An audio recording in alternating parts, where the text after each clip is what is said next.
This video, but if you're new here, my name is Moses, and it's been a couple of years, 2 years now since I last uploaded here, but we're back now. And if it's your first time here, I talk everything about navigating your mid-20s while balancing a full-time job, being a student, and all the goodies and all the responsibilities that you have to navigate around, finances, career, relationships, faith, friends, family, and everything that builds you up in order for you to become a better person, mentally, spiritually, physically, and all that. So if you feel like you were lost, you don't know your identity, maybe this is the right place to be, and I'm just gonna keep it raw, unfiltered, and all that, so that I can take you on a journey of self-improvement, self-growth, and identifying yourself, and always working hard to be your best self. And so I don't know if you guys can relate to this, but I feel like once you start being in your mid-20s, you tend to go through life just ignoring a lot of things, especially like emotionally and mentally, because it's like everyone is chasing this whole idea of, I want to get my life together, I want to get my career up and running, I want to get myself in shape physically.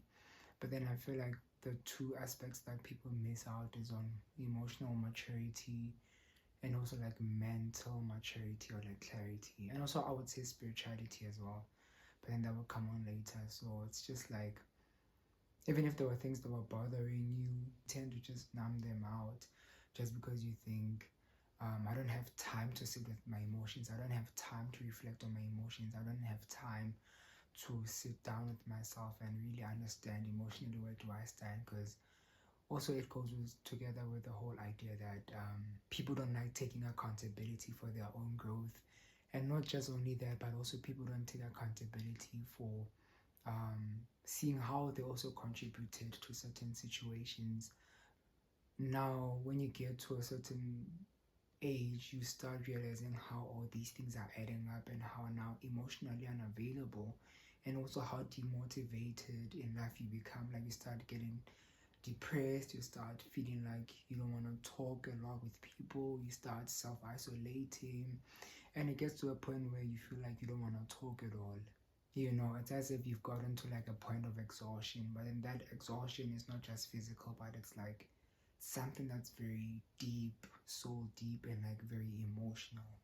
I'm a person that always likes to develop themselves emotionally, like, and also mentally, because I feel like as a man in today's society, bro, like once you are emotionally matured and available and you have the mental strength and capacity, you're already better than 80% of the society, because I feel like normally those are the two most areas where people really do not take them into consideration, especially like being a male or being a man. I feel like those are the two aspects that we tend to ignore a lot, and we don't understand the effects of it until you find yourself in situations where you are lost in society and you have lost your own self-identity, and then you start dwelling into these other things to try to find yourself again. Whereas all you can do is just open up your emotions, be truthful to your emotions, allow yourself to feel those emotions, and then open your heart to God to deal with those kind of parts of you that you do not like, you know, because I believe that for me, if more men are emotionally matured, secured, and available, then we could create safe spaces for the society to like eventually thrive, you know. So like all the expectations of where you should be in life right now, when you compare yourself to social media, and I feel like social media is a huge contributor of all these emotional ruts happening in our lives, because we tend to compare and contrast our lives to that kind of space, online space that we see there. And then when you look back onto your own life, you can't even be grateful for the small things that are happening, you know. So I've pressured myself to be the best in all domains of life. I want to excel in all domains of my life. Like we're talking physical, mental, emotional, spiritual, like relations, all those things. I want to thrive in all of them. But then whenever I find myself in these kind of situations, it's just like I tend to self-isolate a lot, is because I feel, for me, it's as if I'm disappointing myself, and I'm learning to give myself that grace to be like, I'm still human, I'm still gonna do mistakes, and I'm still gonna learn a lot, but at least I'm willing to admit and take accountability, to sit down with my emotions and sit down with my mental capacity to be like, okay, what's happening? I'm in a spiral of emotions right now. Let me tone down, zoom out, and actually see like what's happening. Because like it also got to a point where I felt guilty of being sad, or I felt guilty of being mad or being annoyed, because society is expecting us guys to just be very strong, to push through whatever, and which is a good thing, because I feel like that builds on mental strength. But then there's a toxic part of it as well, where people cannot draw the line between the healthy way to allow pressure to build you and mold you, and the toxic way of all this pressure is coming to you, and everybody's coming with their own expectations. Life is coming with its own stuff, you know, family and everything. It's piling up on you to a point where you can't even contain that pressure, and then that pressure is starting to crash you out, and then you can't even appear to society as sad or you down, because why? They expect you to be perfect. So I guess which is why most people struggle with having to sit down with themselves, because having to do the inner work and admit that you need help is the difficult part of trying to be better. Because who wants to admit that they are wrong? Who wants to admit that they are sad? Who wants to admit that they need help? No one.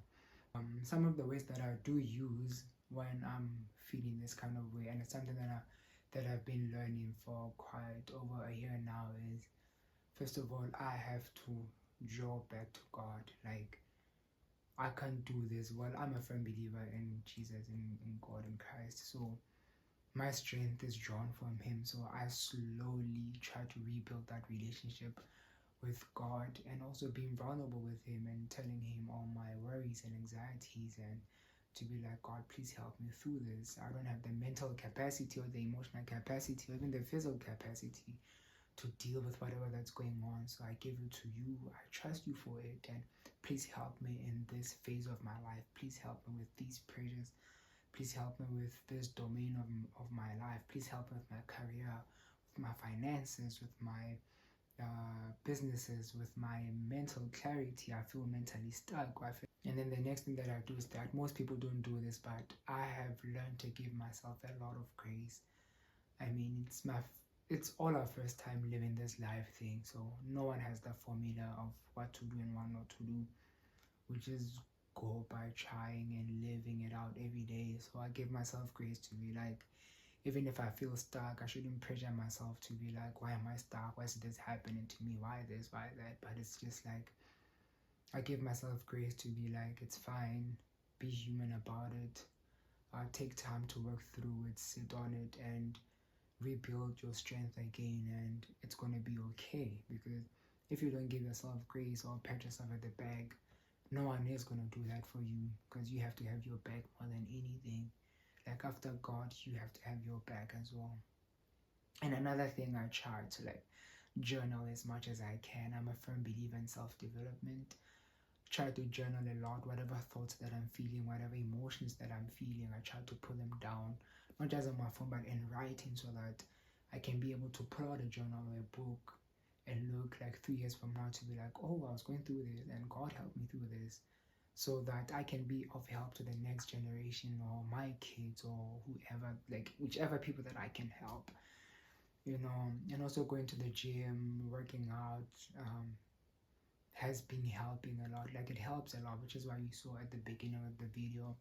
Those are some of the, I feel like one way to get out of an emotional rut is to build habits and to build systems that allow you to be productive in all domains of life: health, wealth, relationships, finances, and spirituality. If you have your routines, if your routines can be part of each domain, then that's a good thing. Self-introspection, so trying to understand how you can become a better person, you know. If you also find yourself in this emotional rut, those are the tips that I have for you. That's what I'm trying on my own. Those are the things that I'm trying to implement.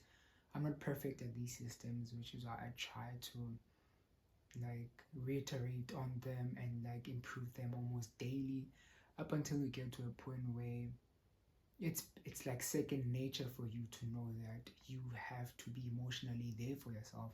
You have to improve yourself emotionally. You have to be able to take feedback, and you have to be able to have systems and mentors of people who can lead you on the right path to go. It's like going to the gym. You know you're going to start with certain weights, and your muscles are going to fade when you get to certain reps, but then the more days you go there, the more you get used to that weight, and then you start going to a bigger and higher weights. The same thing happens with your mental strength and your emotional strength as well. The more stuff you can take, but then being able to reflect on them and try to be better, the more emotionally matured, aware, and conscious you can be.